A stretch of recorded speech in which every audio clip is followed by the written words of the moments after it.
next dance has some squeaky clean tappers coming on stage. Oh my gosh, well, what a long way all the dancers have come at this championships here this week. Yeah, well, the teachers wanted to keep moving those feet and have fun doing it at our spunky little Rosie Riveters. Well, they come to us from Brooklyn, New York. This is Car Wash.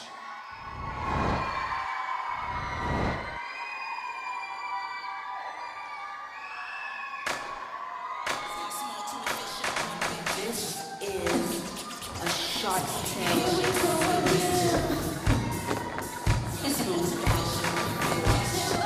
Phenomenal hits.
All right, well, from the front house, I am coming backstage. Now, this has been my home for the whole week. I've been the backstage manager, and it has been an absolute pleasure working with all these kids, because not only are they amazing dancers on stage, but they're incredible human beings backstage, and I feel like that's one of the most biggest and most important things. They're all about dance. But you guys